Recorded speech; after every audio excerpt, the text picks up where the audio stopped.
अस्सलाम वालेकुम।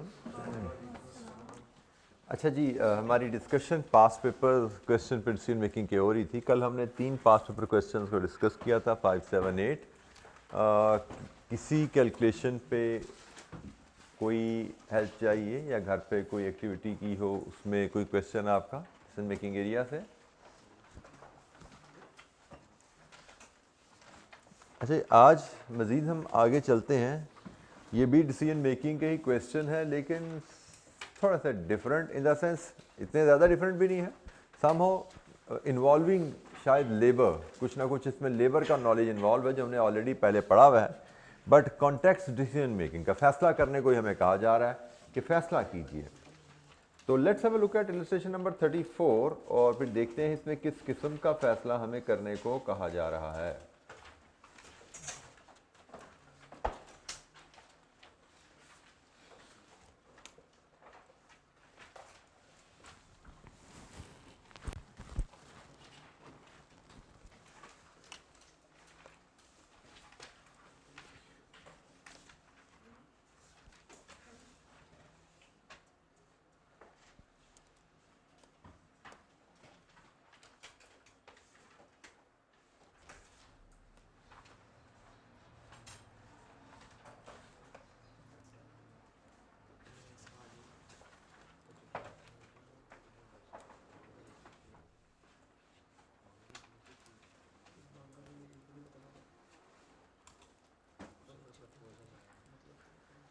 क्या हो गया?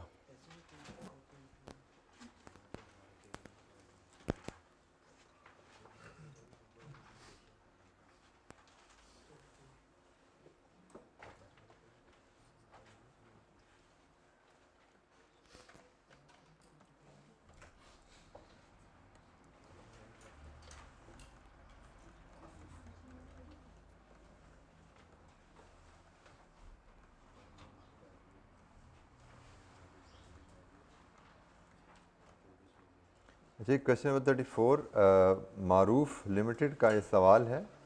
ये ज़रा थोड़ा सा काफ़ी पुराना सवाल है, ऑटम 13 का क्वेश्चन 6, और इसका भी एक पार्ट है 11 मार्क्स का। रिक्वायरमेंट से हमें पता लगता है डिसीजन मेकिंग का क्वेश्चन है, calculate the annual financial implication of the proposal. एक प्रपोजल है, उसका फाइनेंशियल इम्प्लीकेशन हमसे मांगा जा रहा है कि अगर हम ये प्रपोजल इम्प्लीमेंट करेंगे तो हमारी कंपनी की प्रॉफिटेबिलिटी पे क्या असर पड़ेगा। और नॉर्मली इसको इस तरह भी कहा जा सकता है, ये सवाल ऐसे भी हो सकता था, should the proposal be accepted. तो हम प्रपोजल का इफेक्ट ऑन प्रॉफिट मेजर करते हैं। अगर पॉजिटिव है इफेक्ट, प्रॉफिट में इजाफा आ रहा है, तो हम कहते हैं प्रपोजल एक्सेप्ट कर लेना चाहिए। लेकिन अगर प्रपोजल से प्रॉफिट में कमी आ रही है तो हम कहते हैं प्रॉफिट रिजेक्ट कर देना चाहिए। जैसे कल हमने देखा था, कोई आउटसोर्सिंग और बीटा का सवाल था, उनका आउटसोर्सिंग और बीटा करें या ना करें। हमने देखा बीटा आउटसोर्सिंग करेंगे तो हमारे प्रॉफिट में कमी आ जाएगी। सालाना प्रॉफिट 3.38 मिलियन से कम हो रहा था, हमने कहा नहीं, ये आउटसोर्स नहीं करना। सो डिसीजन मेकिंग का कोई भी सिचुएशन हो, अंडरलाइंग प्रिंसिपल एक ही है कि आप उसकी कॉस्ट को बेनिफिट से कंपेयर कर लो। अगर आपको लगे कि फैसला करने से आपके प्रॉफिट में इजाफा आता है तो आप फैसले को सपोर्ट करते हो, अदरवाइज आप फैसले को अपोज करते हो। तो यहाँ पे भी हमसे कोई ऐसी बात ही की जा रही है कि फाइनेंशियल इंप्लीकेशन बताओ क्या है, प्रॉफिट पे असर क्या पड़ेंगे, सालाना प्रॉफिट पे क्या असर पड़ेंगे, ये मेजर करना है।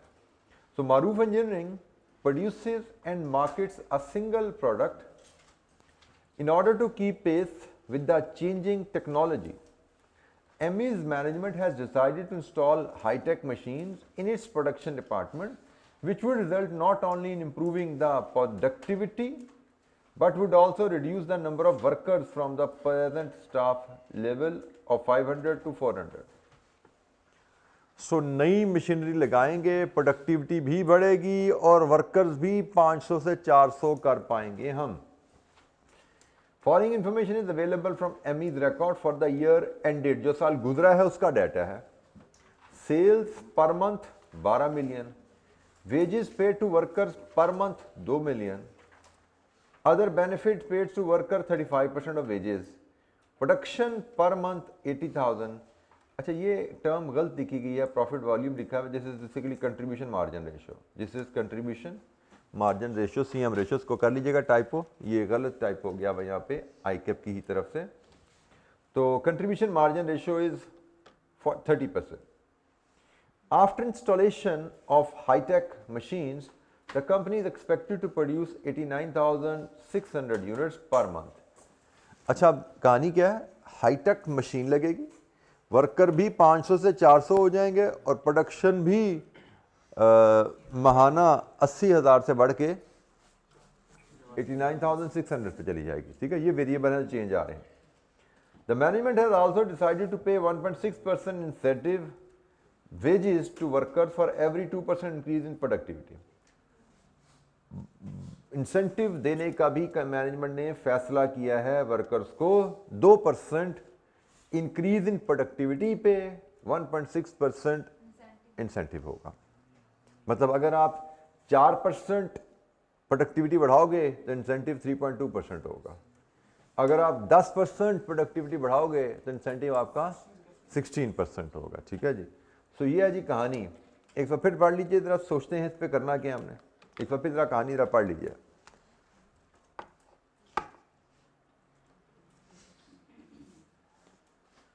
हमें सबसे पहले असूल देखना है, किस असूल पे हमने किन वैल्यूज़ को कंपेयर करके हमने इफेक्ट ऑन प्रॉफिट मेजर करना है। ठीक है, तो सवाल पढ़ते हुए सोचते जाइए कि इफेक्ट ऑन प्रॉफिट कैसे मेजर किया जा सकता है इस सिनेरियो में।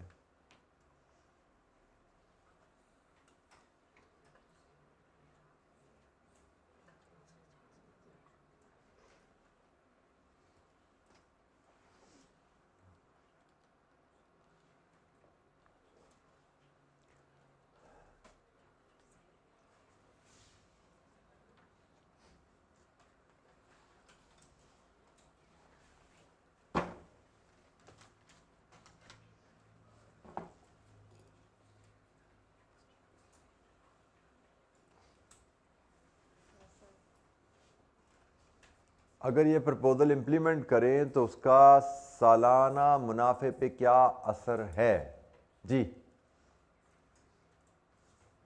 क्या कैसे मेजर कर सकते हैं ये असर हम? बेनिफिट्स कौन से और कॉस्ट सेविंग कौन सी?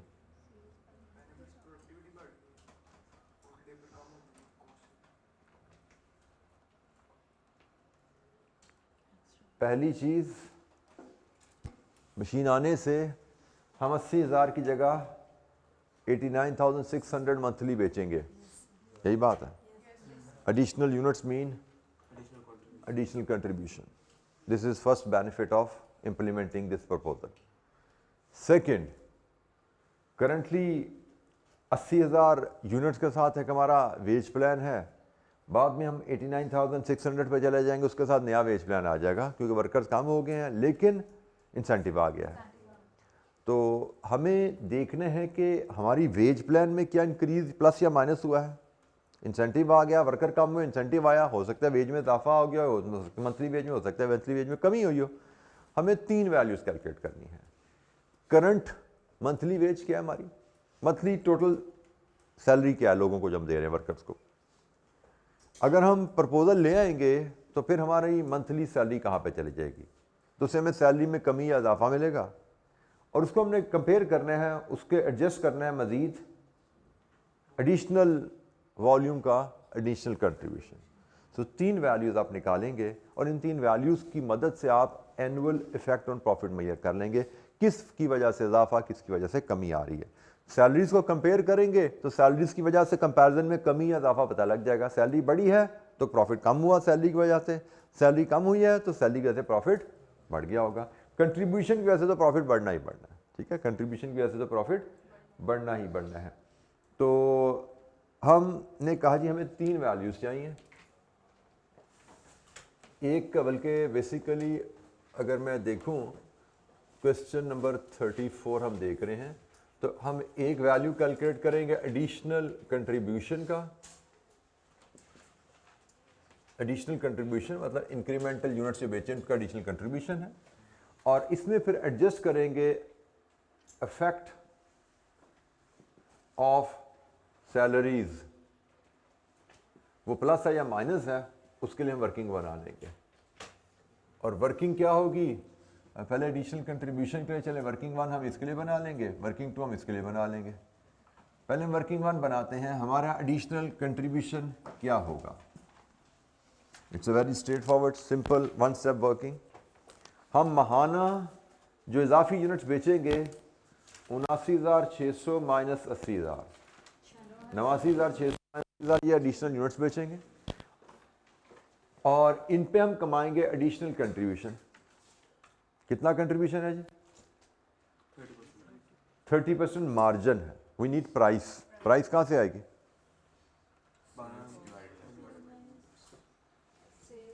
12 मिलियन डिवाइडेड विद 80,000, ये हमारी करंट प्राइस है, इसका 30% कंट्रीब्यूशन है। उसने कोई ऐसा जिक्र नहीं है कि आगे चल के ये बदलेगा, हम अज्यूम करेंगे सेम रहेगा। तो भाई एडिशनल यूनिट्स पे एडिशनल कंट्रीब्यूशन कितनी वैल्यू बनी?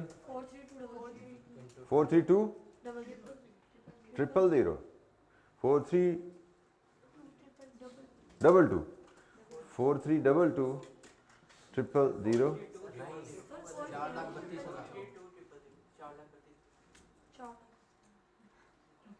4,32,000। This is the additional contribution. ये माहाना एडिशनल कंट्रीब्यूशन है। हम सॉरी उसने एनुअल मांगा है, इनफैक्ट बाई मिस्टेक इसको ज़रा 12 कर दीजिए। उसने एनुअल इफेक्ट मांगा हुआ है ना? इसको 12 कर दीजिए। I miss that part. 5184,000। तो लीजिए जी, ये एडिशनल सेल की वजह से एडिशनल कंट्रीब्यूशन जो हम कमाएंगे वो आ गया। ये तो यकीनन प्रॉफिट में इजाफा ही है। अब हम इफेक्ट ऑन वेजेस देखेंगे। इफेक्ट ऑन वेजेस देखने के लिए हमें देखनी है हमारी करंट सैलरी कितनी है और इसको कंपेयर कर लेंगे रिवाइज्ड सैलरी से, और फिर देखेंगे कि सैलरी में इंक्रीज है या डिक्रीज है। इफेक्ट सैलरीज में क्या है? हमारी करंट सालाना सैलरी कितनी है? ये पर मंथ है। ज़रा 12 करेंगे, प्लस अदर बेनिफिट्स भी हैं। हमारी करंट सैलरी है 2 मिलियन ज़रब 12 इंटू 1.35, बेनिफिट्स भी पे करें ना, ठीक है। तो हमारी करंट सैलरी कितनी बनी जी? 32.4 मिलियन इंटू 12 जी कर दिया? हाँ 12 कर दिया हमने, ठीक हो गया जी। हमारी करंट सैलरी है 30, करंट सैलरी है वेजेस बेनिफिट 32.4 मिलियन। 2 मिलियन ये गया, 35 मिलियन इंसेंटिव गया, दैट्स इट। इसके अलावा हम करंटली कुछ पे नहीं कर रहे। लेकिन जब हम जाते हैं रिवाइज सिचुएशन में वर्किंग 2.1, मैं अलग एक वर्किंग में इसको कैलकुलेट कर लेता हूं क्योंकि यहां पे इंसेंटिव भी आना है।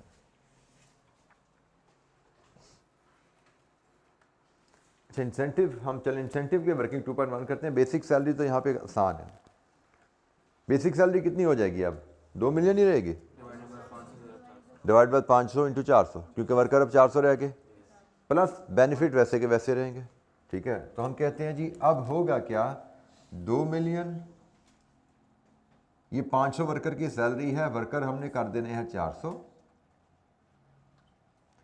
ये वर्कर की मंथली सैलरी हो जाएगी, इंटू 12 सालाना सैलरी, इंटू बेनिफिट 1.35 ऐड कर दो, तो ये तो होगी सैलरी। अब हमें इंसेंटिव चाहिए। इंसेंटिव के लिए हम बना लेंगे से वर्किंग 1, वर्किंग 2.1, यहां से हम इंसेंटिव ले आते हैं। This is the only tricky part इस सवाल में कि इंसेंटिव कितना देना है। अगर आप इंसेंटिव नहीं भी कैलकुलेट कर पाते, अज्यूम करके सवाल क्लोज कर दो, आपको 11 में से 2 नंबर 3 नंबर कट जाएंगे। 4 नंबर काटने का एग्जामिनर कितने काट लेगा? ठीक है, 11 में से 7-8 नंबर आपको मिलेंगे, और 7-8 नंबर 11 से में से एक अच्छा स्कोर होता है। 70% 60% score is a very good score in a question जहाँ पे आप फंसे हुए, फंसते फंसते भी आप अगर 60-70% नंबर लेकर निकल जाओ तो और क्या चाहिए? पास होने के लिए 50 चाहिए होता है। तो बाकी सारी चीज़ें, लेकिन यहाँ पे आप पहुँचते कैसे हो, पहले आपको ये सोचना है कि भाई मुझसे मांगा क्या गया है, मुझे किन किन वैल्यूज़ को कैलकुलेट करना है, ये सोचोगे पहले, फिर उन वैल्यूज़ के रास्ते पे चलोगे। जो हो पाएंगी कर देना, जो नहीं हो पाएंगे, जैसे ये नहीं समझ आ रही आप अज्यूम कर लेना, जो मुझे इंसेंटिव समझ नहीं आ रहा, मैंने अज्यूम किया 2 मिलियन है, 4 मिलियन, 6 मिलियन है, और सवाल कंप्लीट कर दो, ठीक है। बट सवाल को कंप्लीट करो, वो तब कर पाते हो जब पहली डिसीजन मेकिंग में चीज़ होती है सोचना कि हमें सवाल को प्रेजेंट कैसे करना है, क्या कोर वैल्यूज़ हैं जिनकी मदद से सवाल हमारा हल होना है। अनफॉर्चुनेटली हम इस चीज़ की प्रैक्टिस नहीं करते। हम कैसे ये सवाल करते हैं, ये सवाल अगर कोई बच्चा करेगा ना, ये पढ़ेगा, समझ नहीं आएगी किन वैल्यूज़ को बनाना है, किन को कैलकुलेट करना, सवाल जवाब देखेगा, अच्छा ये कैलकुलेट करना है, ये जो तो मुझे आता है करना, वो कैलकुलेट करके खुश हो जाते, लो जी सवाल हो गया। भाई असल चीज़ है कैलकुलेट करना क्या है, इसको सोचने के लिए दिमाग को ट्रेन करो। क्या बता दिया जाए जी करंट सैलरी कैलकुलेट करनी है तो वो तो आपको समझ आ जाएगी, बता दिया जी एडिशनल कंट्रीब्यूशन कैलकुलेट करने हैं इजाफी यूनिट से, वो भी कैलकुलेट कर लोगे आप, लेकिन ये बताएगा कौन एग्जाम में, ये खुद सोचने हैं। और सबसे बड़ा चैलेंज ये है कि हमें किन वैल्यूज़ को कैलकुलेट करके आंसर तक पहुंचना है। इसकी जितनी ज़्यादा प्रैक्टिस करोगे खुद सोचने की, उतना जहन आपका शार्प होता जाएगा, तेज होता जाएगा। तो मैं बार बार जो कहता हूँ सोल्यूशन ना देखा करो, खुद टकरे मारो, गलत हो जाए कोई बात नहीं, लेकिन जहन को इस्तेमाल तो करो, सोचने की कोशिश तो करो। सोचा होगा, गलत सोचा गया, कोई बात नहीं, उसके बाद जवाब देख लेना, उसे सोच सही कर लेना, और अपने आप को सीख पाओगे आप कि हाँ भाई मैंने ऐसे सोच रहा था, ऐसे नहीं, ऐसे सोचना चाहिए था मुझे। अगले सवाल पे फिर ट्राई करना, फिर ट्राई करना, ट्राई अगेन, खुद ट्राई करते रहोगे। पहले ट्राई कर लिया, फिर सोल्यूशन से कंपेयर करके अपनी सोच को जज कर लिया कि मेरी सोच कैसी थी, इंप्रूव करने की जरूरत है या गुजारा हो रहा है, ठीक है। इस तरह चलोगे बेटा तो ही अपने आप को इंप्रूव करोगे। सवाल पढ़ा, जवाब पढ़ा, सीखोगे नहीं नया सवाल करना, सीखोगे इस तरह का सवाल आएगा तो कैसे करना है, बट इस तरह का सवाल तो नहीं आना आपको, ठीक है। तो अब हमें बोनस लेना है। बोनस उसने कहा 2% ऑफ इंक्रीज इन प्रोडक्ट, हर 2% के पीछे 1.6% इंसेंटिव है, 1.6% इंसेंटिव वेजेस, वेजेस का 1.6%, ये है आपकी वेजेस, ये है आपकी वेजेस, ये तो बेनिफिट्स है ना भाई, ये वेजेस है, इसका 1.6% हमने इंसेंटिव देने हैं for every 2% increase in productivity. अब हमें मेजर करना है कि हमारी प्रोडक्टिविटी में कितना इजाफा आएगा अगर हम इस हाईटेक मशीन को इम्प्लीमेंट करते हैं। प्रोडक्टिविटी में इजाफा जितना आएगा 1.6 फॉर एवरी 2% के हिसाब से हमने इंसेंटिव मेजर करना है। प्रोडक्टिविटी में इजाफा के लिए पहले आपको देखना है कि प्रोडक्शन में कितना इजाफा आया। तो जैसे देखिएगा प्रोडक्शन में इजाफा वैसे तो हमने देखा ये 9600 का है, लेकिन भाई ये 9600 का जो इजाफा है इसमें एक चीज़ आप इग्नोर कर रहे हो। अब हम प्रोडक्टिविटी के रेफरेंस से बात करने जा रहे हैं। ये 9600 का इजाफा, हम 9600 का इजाफा मानते प्रोडक्टिविटी के रेफरेंस से अगर मेरे पास अब भी 500 वर्कर काम कर रहे होते। क्या मेरे पास अभी 500 वर्कर हैं? तो भाई पहले 500 वर्कर 80,000 यूनिट बनाते थे, अब 400 वर्कर 89,600 यूनिट्स बना रहे हैं। तो प्रोडक्टिविटी में इजाफा एफिशिएंसी की वजह से प्रोडक्शन में इजाफा 9,600 यूनिट्स का नहीं है। अगर 500 वर्कर ही ये यूनिट बनाते तो हम कहते हैं एफिशिएंसी की वजह से 9,600 यूनिट बढ़े हैं। अब एफिशिएंसी की वजह से 9,600 यूनिट नहीं बढ़े, ओवरऑल 9,600 यूनिट्स ही बढ़े हैं, लेकिन लेबर की एफिशिएंसी का रोल इससे कहीं ज्यादा है, ठीक है। ये हम कह सकते हैं। वैसे तो प्रोडक्शन में जितना इजाफा एफिशिएंसी में उतना इजाफा, प्रोडक्शन में 10% इजाफा, एफिशिएंसी में 10% इजाफा, प्रोडक्शन में 20% इजाफा, एफिशिएंसी में 20% इजाफा, क्योंकि एफिशिएंसी की वजह से होता क्या, सेम टाइम में ज्यादा आउटपुट, ये ना एफिशिएंसी, सेम टाइम में ज्यादा आउटपुट। तो भाई पहले तो सेम टाइम में करंट स्टैंडर्ड के हिसाब से आउटपुट निकालो कि भाई वर्किंग 2.1 के हिसाब से देखो current production level of 400 workers है क्या। अगर 400 वर्कर चलते तो करंटली वो कितने यूनिट बना रहे थे, जिन 400 वर्कर ने ये 89,600 बनाए हैं, वो 400 वर्कर इस मशीन से पहले कितने यूनिट बना रहे थे? 64,000। क्योंकि ये 80,000 तो 500 वर्कर बना रहे हैं, 400 वर्कर कितने बना रहे थे? 64,000। इस प्रपोजल से पहले 400 वर्कर 64,000 यूनिट बना रहे थे। प्रपोजल की वजह से एडिशनल यूनिट्स वर्कर ने कितने बना दिए? Additional units 89,600 minus 64,000, 25,600 units. लीजिए जी, ये है एफिशिएंसी का कमाल। 9,600 यूनिट्स एफिशिएंसी का कमाल नहीं था, ओवरऑल प्रोडक्शन में इजाफा था। एफिशिएंसी का कमाल ये है कि हमने 100 वर्कर भी कम किए हैं और 9,600 यूनिट भी ज्यादा बनाए हैं। 100 वर्कर कम सिर्फ करते, एफिशिएंसी ना बढ़ाते तो हमारी प्रोडक्शन 64 पे आ जाती, लेकिन हमने 100 वर्कर कम करके यूनिट्स बढ़ा लिए हैं। तो इसका मतलब हमने 25,600 यूनिट्स एफिशिएंसी की वजह से एडिशनल प्रोड्यूस किए हैं। अब यहां से इंक्रीज इन प्रोडक्टिविटी आप ले सकते हो, increase in productivity. It is very simple, 25,600 over 64,000। 64,600 में 25,600 यूनिट का इजाफा है, तो कितने परसेंट? ये 40% ये प्रोडक्टिविटी में इजाफा है। और 40% प्रोडक्टिविटी में इजाफा हो तो इंसेंटिव कितना बनता है? 20 टाइम्स। इंसेंटिव बनेगा 40 ओवर 2 इंटू 1.6, 32% ऑफ वेजेस। ये है जी इंसेंटिव। और वेजेस हमारी थी 2 मिलियन बटा 500 इंटू 400, ये वेजेस हैं, इंटू 12 सालाना, इंटू 32%। इंसेंटिव कितना बना? 6,144,000। ये है जी हमारा इंसेंटिव।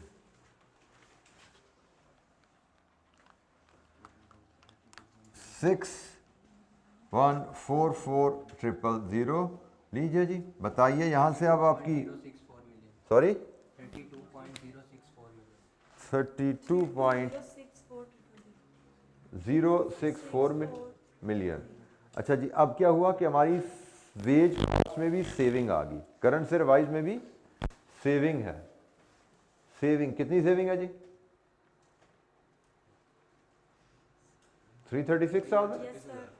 336,000। ये भी सेविंग है, तो इसको भी ऐड कर दीजिए 336,000। तो टोटल आप प्रॉफिट में इंक्रीज देखिए, एनुअल इंक्रीज इन प्रॉफिट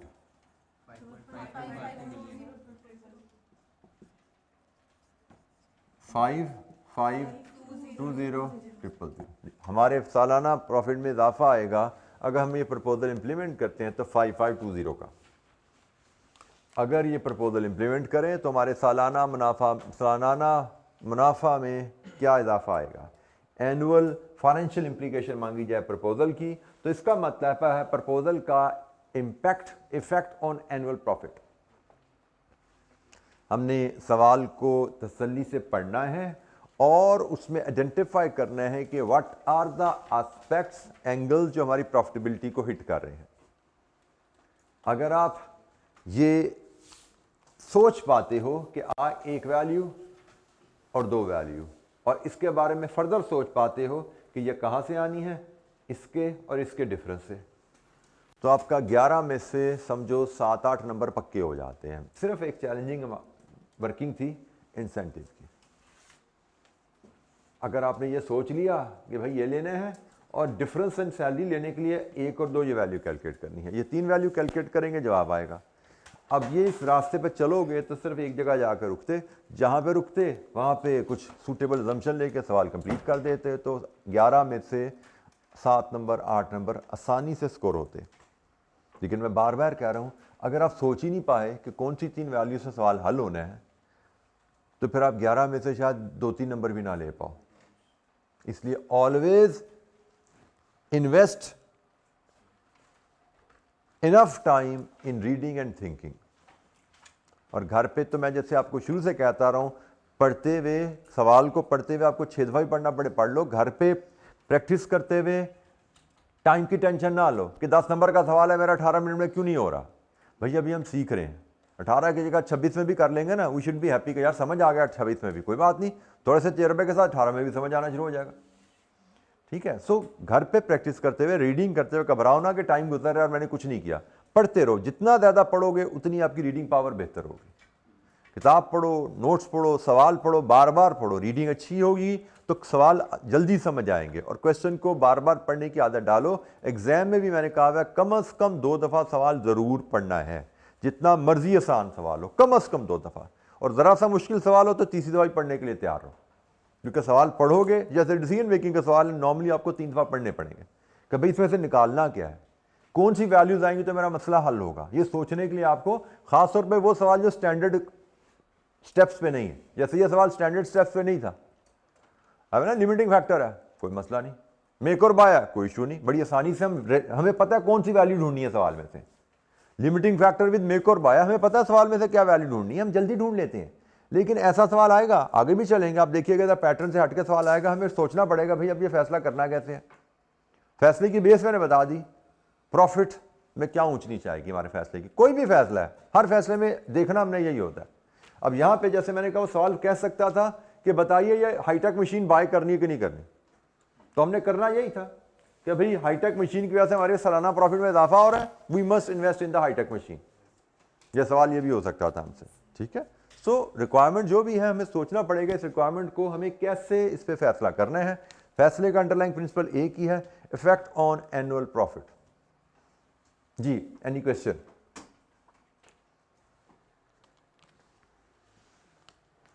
कोई कैलकुलेशन समझ नहीं आई पूछिए, किसी पॉइंट पे बात करना चाहते हैं, मजीद आपको एक्सप्लेनेशन चाहिए?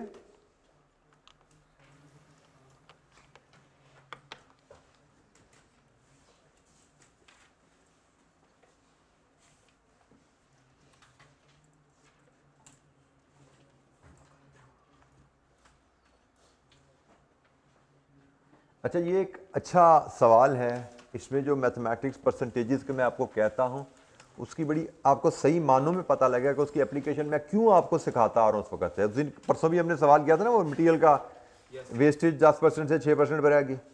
अब ये सवाल आपको दोबारा एहसास दिलाएगा, भाई ये अंडरस्टैंडिंग मैं आपको 3 महीने से कहता आ रहा हूँ कि भाई इसको तवज्जो से हासिल करो, तवज्जो से सीखो, परसेंटेजेस से ऊंच नीच कैसे करनी है। अब ये लेटेस्ट, रिलेटिवली लेटेस्ट टाइम का सवाल है, स्प्रिंग 22 का क्वेश्चन 3 है, अर्जेंटीना लिमिटेड। 8 नंबर का सिर्फ सवाल है, determine whether AL should implement the proposed wage plan और hire substitute labour.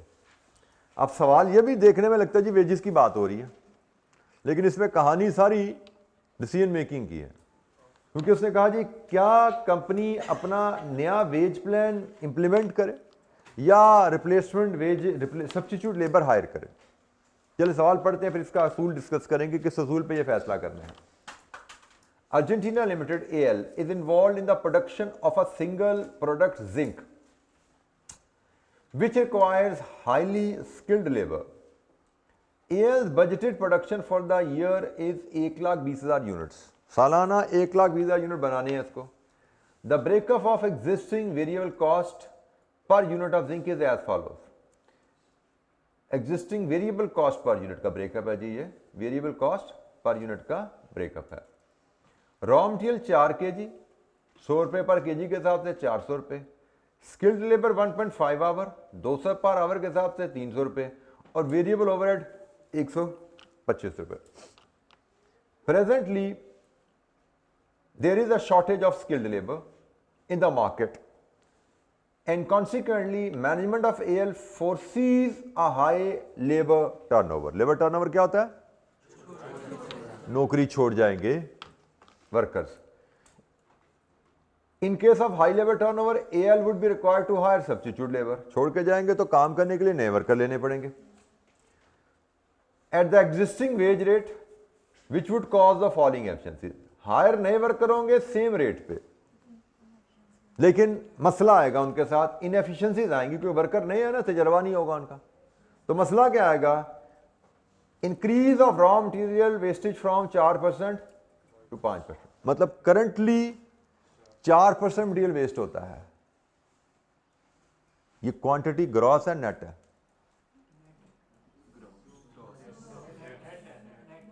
Cost per unit का डाटा है।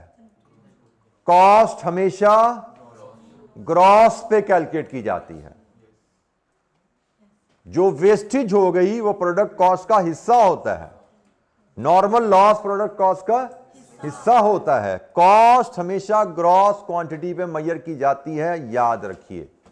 इसी तरह लेबर में अगर आइडल टाइम प्रोसेस का हिस्सा है तो हम वो आइडल टाइम को भी कॉस्ट में शामिल करते हैं। ये हमने बात लेबर में पीछे कई दफा की हुई है बात। वेल, कॉस्ट हमेशा ग्रॉस क्वांटिटी पे होती है। उसने कहा ये करंटली आपकी वेस्टेज 4% है और अगर आप नई वेजेस लाओगे तो वेस्टेज 5% पे चली जाएगी। सिर्फ मसला ये नहीं आना, मसला फिनिश गुड की रिजेक्शन पे भी आना है। करंटली रिजेक्शन 3% पे है, अगर आप नई लेबर लाओगे तो रिजेक्शन 4% पे चली जाएगी।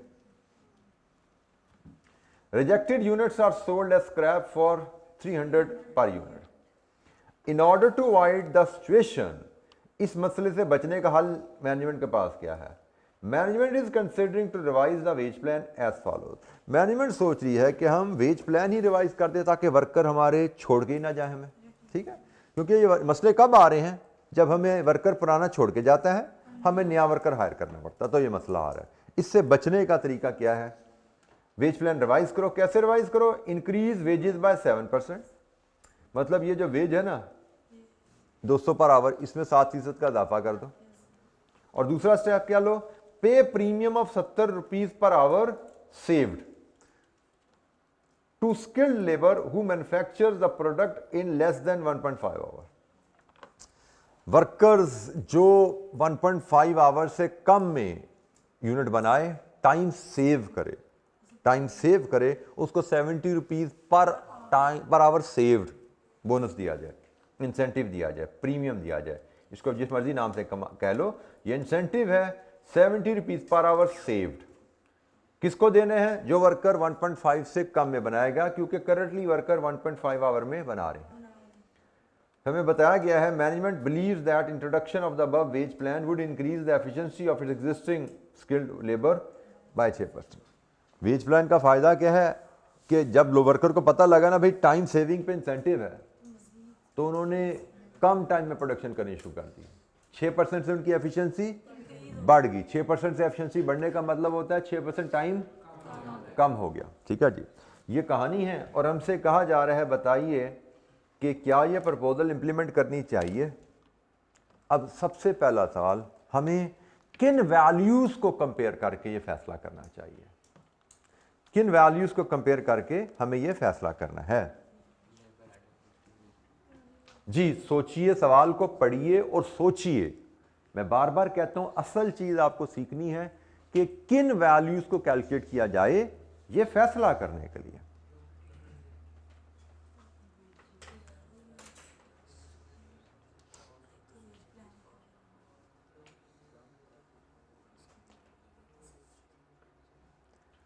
बेटा हमें तमाम रेलेवेंट वैल्यूज कैलकुलेट करनी है। ऑप्शन ए से hire substitute labour, option B revise the wage plan. ये दो ऑप्शन है। इन दोनों ऑप्शंस में, ऑप्शन ए ऑप्शन बी में, हम जिस ऑप्शन को भी लेते हैं या दूसरी ऑप्शन को इग्नोर करके क्या क्या चेंज आता है। देखो, अगर हम ऑप्शन ए ऑप्शन बी को देखें, हमारी raw material per unit quantity बदलती है, ऐसा ही है। ऑप्शन ए ऑप्शन बी को देखें तो हमारी रिजेक्शन रेट, एक तो इनपुट क्वांटिटी बदल रही है और एक रिजेक्शन रेट बदल रहा है। मतलब हमें इनपुट क्वांटिटी पर यूनिट भी ज़्यादा डालनी है और ज़्यादा यूनिट्स की डालनी पड़ेगी। से पहले हम 100 यूनिट डालते थे, 100 में से 4 खराब होते थे, 3 खराब होते थे। अब 100 डालेंगे तो 4 खराब हो। पहले 100 डालते तो मुझे 97 मिल जाते थे, अब 100 डालूंगा 97 नहीं मिलेंगे, 96 मिलेंगे। इसका मतलब मुझे अगर 97 चाहिए तो मुझे 100 से ज़्यादा यूनिट्स का रॉ मटेरियल डालना पड़ेगा ना। एक तो मुझे रॉ मटेरियल का फर्क पड़ना है, एक मुझे फिनिश गुड की रिजेक्शन का फर्क पड़ना है, एक मेरे टाइम में फर्क पड़ना है, इधर 6% कम हो जाना, एक मेरा रेट में फर्क पड़ना है। ऐसे ही है जी। और और जब यूनिट्स मुझे ज़्यादा बनाने पड़ेंगे तो मेरे वेरिएबल ओवरहेड में ही फ़र्क पड़ने वाला है, क्योंकि वेरिएबल ओवरहेड पर यूनिट है ना। जब मेरी रिजेक्शन बढ़ेगी और मुझे ज़्यादा यूनिट बनाने पड़ेंगे तो मुझे ज़्यादा यूनिट पे वेरिएबल ओवरहेड का खर्चा भी तो ज़्यादा आएगा। सो बेसिकली मैं जिस भी प्लान को फॉलो करता हूं, मेरी सालाना मटेरियल, सालाना लेबर, सालाना वेरिएबल कॉस्ट बदल जाएगी। तो भाई आपको करना क्या है, 1,20,000 यूनिट बनाने हैं। इस प्लान के तहत बनाओ तो सालाना कॉस्ट क्या आएगी, इस प्लान के तहत बनाओ सालाना कॉस्ट क्या आएगी, 1, 2, 3 हेड्स में। और फिर कंपेयर कर लो कि 1,20,000 यूनिट्स बनाना किस प्लान के तहत सस्ते पड़ते हैं, कि अल्टीमेटली हमें तो 1,20,000 यूनिट बना के बेचने हैं ना, ठीक है जी। तो 1,20,000 यूनिट बना के बेचने हैं, उसको हम देख लेंगे किस प्लान के तहत सस्ते पड़ते हैं। अच्छा, यहां पे एक चीज जरा ध्यान में रखो, अगर आप सब्स्टिट्यूट लेबर, पहला स्टेप मैं आपको दे देता हूं, स्टार्टिंग पॉइंट, ये काम आपने खुद करना है। अगर आप सब्स्टिट्यूट लेबर पर जाते हो, 1,20,000 यूनिट्स आपको बेचने हैं, सब्स्टिट्यूट लेबर पर जाओगे तो आपकी रिजेक्शन होनी है 4%। इसका मतलब 1,20,000 यूनिट्स आपकी प्रोडक्शन कितनी करनी पड़ेगी, प्रोडक्शन रिक्वायरमेंट निकाल रहा हूं, सब्स्टिट्यूट लेबर की प्रोडक्शन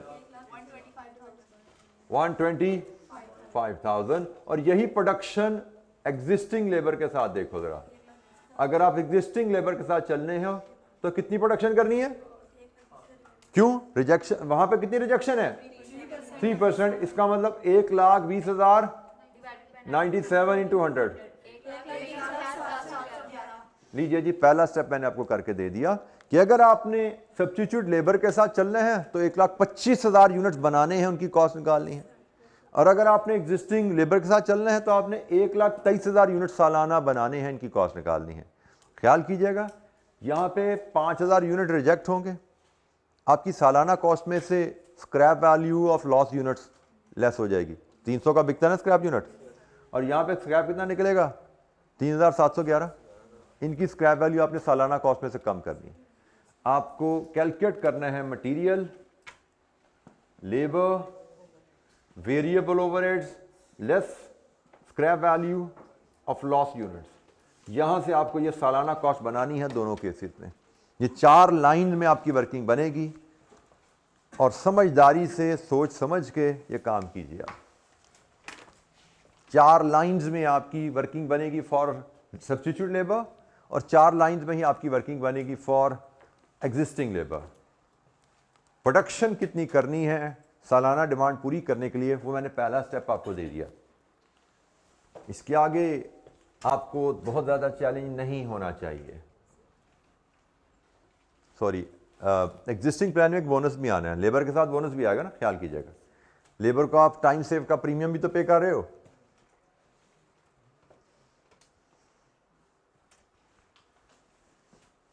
मैं इसको प्रेजेंटेशन को थोड़ा सा मज़ीद बेहतर कर देता हूं ताकि आपको स्ट्रक्चर ज़रा आसानी से नज़र आए, उसको आप पॉपुलेट कर सको।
जब आप इस तरह फॉर्मेट बना लेते हो तो आपको पता लग गया मुझे क्या क्या वैल्यूज़ कैलकुलेट करनी है।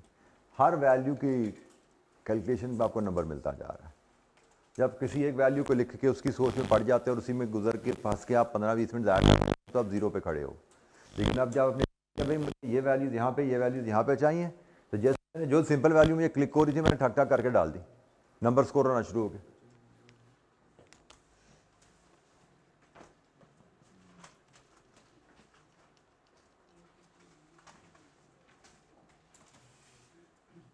नंबर स्कोर होना शुरू हो जाते हैं बड़ी आसानी से अगर आप प्लान डेवलप कर पाते हो। लेकिन प्लान डेवलप करने के लिए जो मैं बार बार एम्फसिस करता हूँ, रीडिंग एंड थिंकिंग चाहिए। जब तक रीडिंग रिपीटेडली नहीं कर रहे, सोच नहीं रहे, आपका प्लान डेवलप नहीं हो रहा। प्लान डेवलप नहीं हो रहा तो आपका सफ़र शुरू ही नहीं हो रहा सही डायरेक्शन में। अब यहाँ पे 1 2 3 4 5 टोटल 4 और 5 8 वैल्यूज़ निकालनी थी। 8 में से 5 वैल्यूज़ बेशक आसान वाली वैल्यूज़ ही हैं, वो आपके सामने बड़ी आसानी से हम कैलकुलेट कर पाए।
मेरी कल अफजान जो टीए हैं उनसे बात हो रही थी कि आप लोगों के टेस्ट में ओवर राइटिंग का मसला बहुत ज़्यादा है। मैंने उसको इंस्ट्रक्शन दी हुई है कि ओवर राइटिंग पे कोई ग्रेड नहीं करना बच्चे को। ओवर राइटिंग का मतलब नो वैल्यू, कुछ नहीं लिखा हुआ बच्चे ने।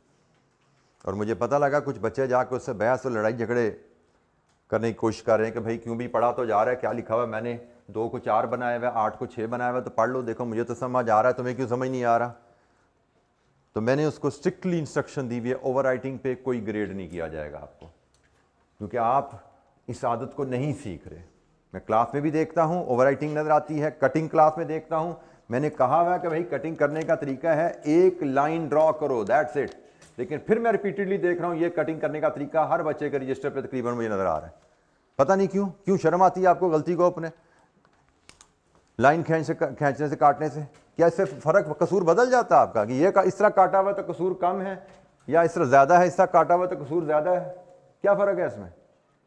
गलती है ना, उसको ख़त्म करना है तो पेज काला करने की ज़रूरत नहीं है, एक लाइन इज इनफ। और ये आदतें आप क्लास में बनाओगे, अपनाओगे तो ही आगे चल के पक्की होंगी पेपर में। क्लास में अगर ओवर राइटिंग करते रहोगे, घर पे ओवर राइटिंग करते रहोगे, तो एग्जाम में इससे नहीं बचोगे आप। एग्जाम में भी आदतन ओवर राइटिंग करके चले जाओगे और एग्जामिनर आपको पेनलाइज करेगा वहां पे, और उसका कसूर नहीं होगा, उससे पढ़ा ही नहीं जाएगा आपने 6 को 8 बनाया, 8 को 6 बनाया।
8 में से 1 2 3 4 5 6 नहीं सिर्फ 9 में से 1 2 3 4 5 6 7 9 में से 7 वैल्यूज़ की फैक्टर्स आपके सामने मैंने लिख दिए हैं। करने के बाद यहाँ से वेरीफाई कर सकते हैं आप। आखिरी 2 वैल्यूज़ सिर्फ रह गई हैं जिनके फैक्टर्स मैंने अभी शेयर नहीं किए आपके साथ। यहाँ तक किसी फैक्टर की डिटर्मिनेशन में किसी बच्चे को कोई दिक्कत है तो पूछिए।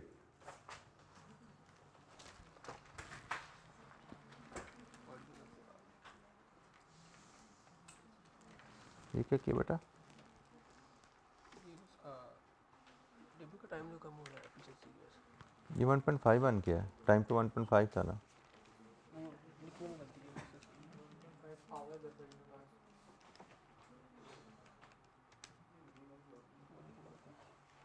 वैसे सही था। अच्छा ये रिवाइज टाइम निकाला आपने, ठीक हो गया।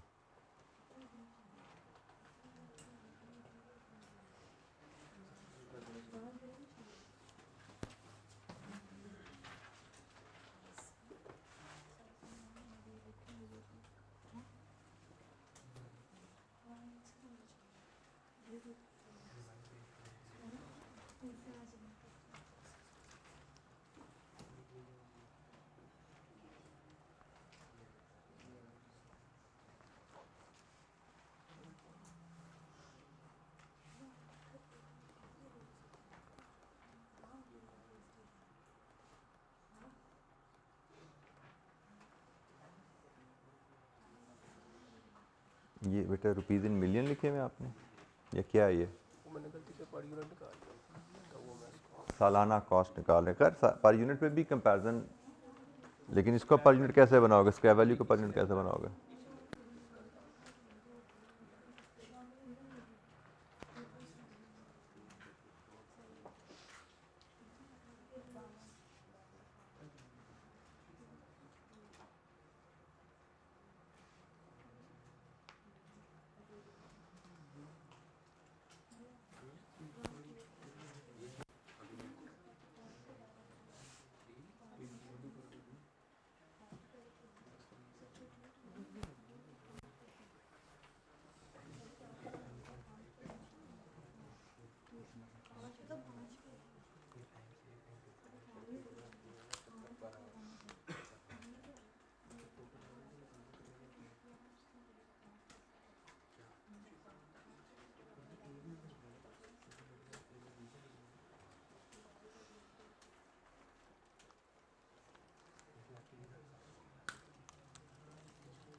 लेबर टाइम सेव्ड का प्रीमियम,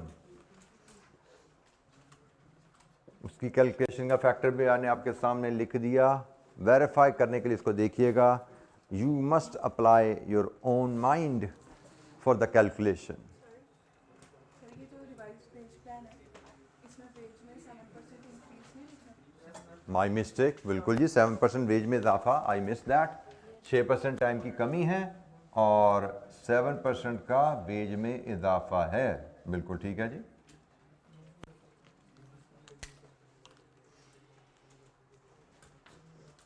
टाइम में 6% की कमी, रेट में 7% का इजाफा। जी बेटा एफिशिएंसी इंक्रीज होने से ओवरहेड्स के ऊपर फर्क नहीं पड़ेगा? बेटा ओवरहेड लेबर आवर से लिंक किए हैं उसने पर यूनिट।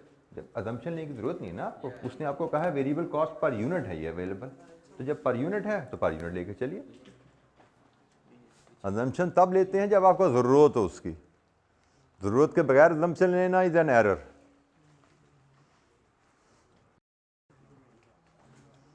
यहाँ पे उसने लिखा होता कि ओवरहेड लेबर आवर की बेसिस पे चार्ज किए जाते हैं, फिर यस बिल्कुल आपको लेबर आवर कम हो रहे हैं ज़्यादा हो रहे हैं, आपको उसको एडजस्ट करना था। आगे सवाल आएंगे ऐसे जहाँ पे ऐसा लिखा जाएगा कि वेरिएबल ओवरहेड लेबर आवर की बेसिस पे चार्ज किए जाते हैं, तो जो लेबर आवर की वर्किंग में कमी बेशी आती है उसकी वजह से लेबर ओवरहेड में भी एडजस्टमेंट करनी पड़ती है हमें, but not in this case. यहाँ पे वेरिएबल ओवरहेड पर यूनिट है।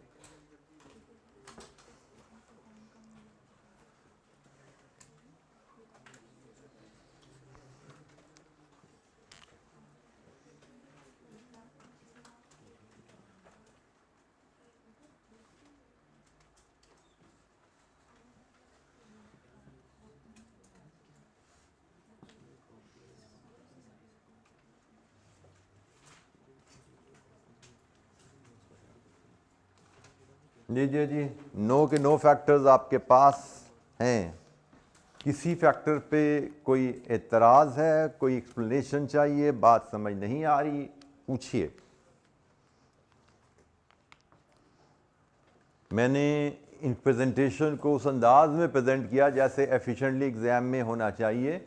आपने अगर वर्किंग करके लंबे रूट से भी कर लिया कोई हर्ज नहीं है, एज लॉन्ग एज आपके आंसर मैच कर रहे हैं। दिस इज अ सक्सेस कि आपने कॉन्सेप्ट को ग्रैब किया। कॉन्सेप्ट को ग्रैब कर लिया आपने पहले स्टेप में, तो दूसरे तीसरे स्टेप में आप इसको एफिशिएंसी से प्रेजेंट करना भी मैथमेटिकली सीख लेंगे इंशाअल्लाह।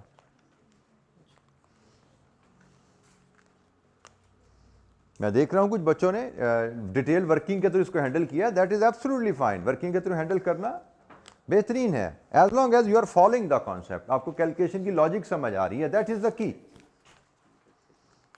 प्रेजेंट आपने जैसे मर्जी किया स्टेज पे मैटर नहीं करता। With more revision, more practice, you will get command over presentation as well. Cost accounting को अगर हम लॉजिकल मैथ कहें ना तो कोई फर्क नहीं है। ये लॉजिकल मैथ ही इसमें अप्लाई बहुत ज्यादा होता है हमें कॉस्ट एंड मैनेजमेंट अकाउंटिंग में। और लॉजिकल मैथ को शार्प करने के लिए आपको कॉन्सेप्ट की अंडरस्टैंडिंग और फिर प्रैक्टिस चाहिए। कॉन्सेप्ट की अंडरस्टैंडिंग और उन कॉन्सेप्ट की एप्लीकेशन ऑन डिफरेंट सिचुएशन। जितना माइंड अप्लाई करोगे उतना आपकी एक्यूरेसी और स्पीड बढ़ती जाती है काम में। जी, किसी और कैलकुलेशन पे एतराज, जैसे आपके साथी ने गलती मेरी बताई थी इस कैलकुलेशन की, कोई और किसी साथी को एतराज हो, कुछ समझ ना आ रही हो या कोई गलती नोट कर रहे हो?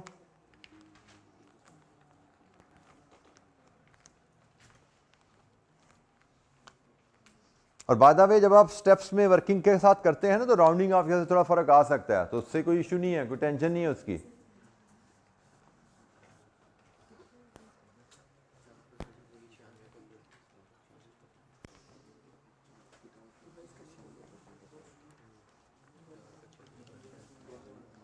हाँ जी, क्या डिसीजन बन रहा है यहाँ से? वैल्यूज क्या बनती हैं जरा बताइए। अगर 1,20,000 यूनिट बनाएं विद सब्स्टिट्यूट लेबर, टोटल क्या बन रहा है? 102 15 150,000, ठीक हो गया जी। 102 मिलियन बना, 102.15 मिलियन बना अगर हम सब्स्टिट्यूट लेबर लाएं। और अगर हम वेज प्लान रिवाइज करें तो 942.11। तो हमें नजर आ रहा है कि सब्स्टिट्यूट लेबर से हमें काम करवाना महंगा पड़ रहा है। हमें वेज प्लान को रिवाइज करवा के अपनी डिमांड पूरा करना सस्ता रहेगा। अब इस सवाल में आपने देखा कि वो परसेंटेजेस से डीलिंग सारी ही नजर आ गई। मटेरियल को बल्कि उसने दो जगह टच कर लिया, एक तो उसने परसेंटेज की वेरिएशन को फिनिश गुड्स पे टच किया, दूसरा परसेंटेज की वेरिएशन को रॉ मटेरियल पे टच किया। वेजेस में भी एफिशिएंसी के थ्रू परसेंटेजेस को ले आया। जी, किसी पॉइंट पे, किसी कैलकुलेशन पे आपको कोई गाइडेंस चाहिए तो पूछिए। कोई बात की लॉजिक समझ नहीं आ रही है, क्यों हमने कैलकुलेट किया या कैसे कैलकुलेट हुआ, पूछिए।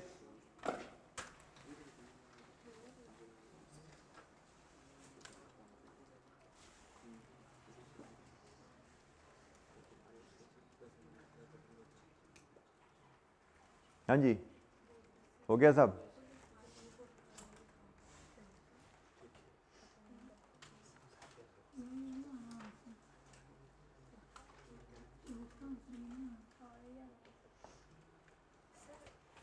फर्स्ट वाले का आंसर ये नहीं आ रहा। ये नहीं आ रहा? क्यों जी नहीं आ रहा ये?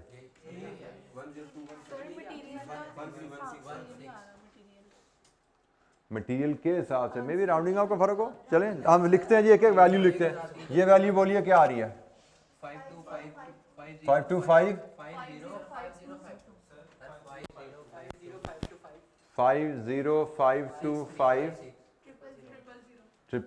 000, ये मटेरियल आ गया। लेबर 375 00 000 आ गया, 37.5 मिलियन। वेरिएबल ओवरहेड 15 000 आ गया, 15 पेंटा 0 आ गया जी। लीजिए जी, ये माइनस करेंगे।